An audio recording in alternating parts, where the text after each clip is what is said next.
Welcome to the Powerful Marketing Tips podcast, created for overwhelmed business owners who want to build, run, and organize their marketing for good. And here are your hosts, Marilise and Laura. Hi, it's Laura here, and I'm so excited that we're back with season 2 of the podcast. Thank you so much for your continuous support. So today I want to talk to you about team management. In particular, if you are a small business owner trying to build up your business.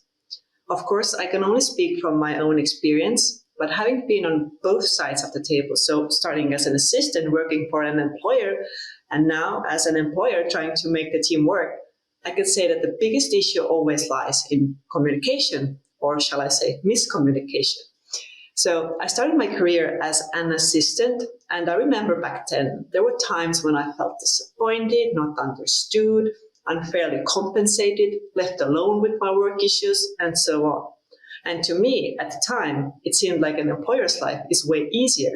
They get to do the types of tasks that they enjoy, probably they get paid more, they don't have to report to anyone, and so on. Sounded like a dream, am I right? Well, fast forward some years, and I realized that ignorance truly is a bliss. Little did I know that a business owner's life is not nearly as rosy as it seemed. Yes, you do get more flexibility, but you also get tons of more responsibilities. And if you, as a business owner, cannot afford a team yet, or if you don't have the right people working for you, or if you don't know how to properly delegate, then let me tell you, it's hard.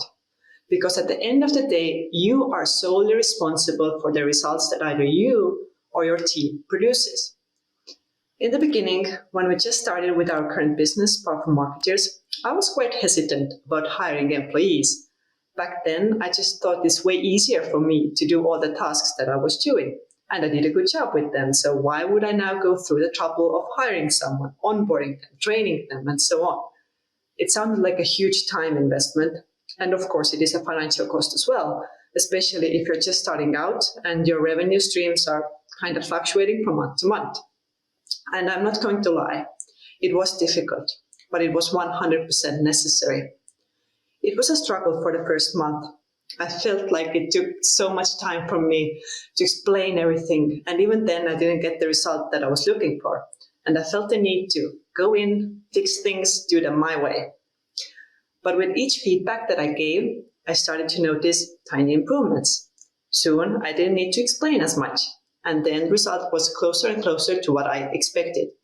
And I started to notice that I was able to free up quite a bit of my time that I could now use to grow our business, to onboard new clients, to set up processes, to work on building an online course, the Powerful Marketer program, and so on.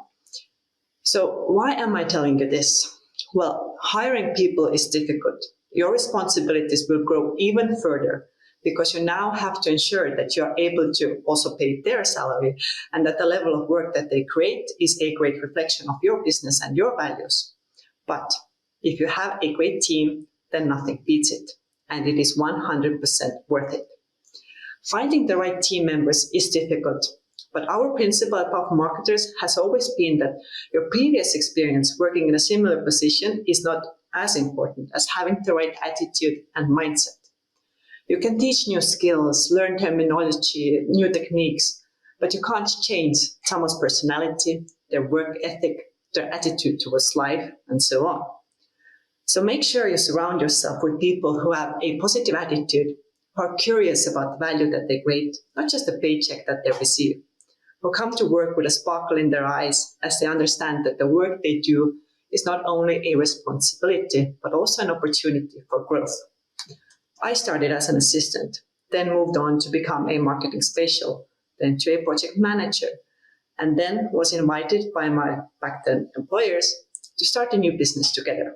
So in 4 years, I grew from an assistant to a co-founder. Everything is possible if similar mindsets come together and take advantage of different opportunities they have. So to finish up, I just wanted to give you a few quick tips on effective team management that I have learned as a team lead. So number 1, never assume, especially with a new team member who doesn't know the work style and priorities yet. Don't assume that they understand what exactly needs to be done. Don't assume that they take responsibility for follow-up activities if you haven't assigned this to them, and so on. Always ask how they understood the assignment. Clearly voice your expectations and agree on follow-up time when you review the progress. Number 2, support their growth. Not all tasks are suitable for everybody. Understand what interests they naturally have and try to nurture that interest by giving them access to trainings or by involving them in other activities. Or just ask them, where do they see themselves in the future? In which direction they like to grow? And then do your best to guide and support them on their journey. Number 3, be accessible. Have clear guidelines on how and when your team members can come to you. Which communication channels can they use? Which questions are urgent and which can wait?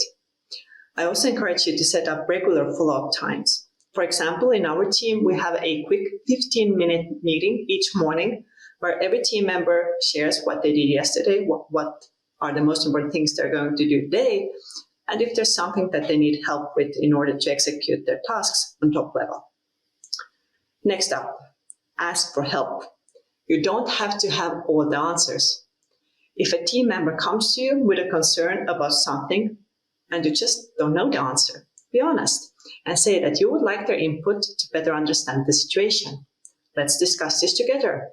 Let's research our options together. You don't have to know it all, and neither do they. Number 5, plan together. We take time each week to go over all the projects and tasks that need to get done that week. By planning together, you can help identify priorities and also set expectations. This is also the time for team members to ask any questions about the tasks and to give feedback on whether they are under or overbooked. Next up, give feedback. As human beings, we all crave belonging and feelings of accomplishment.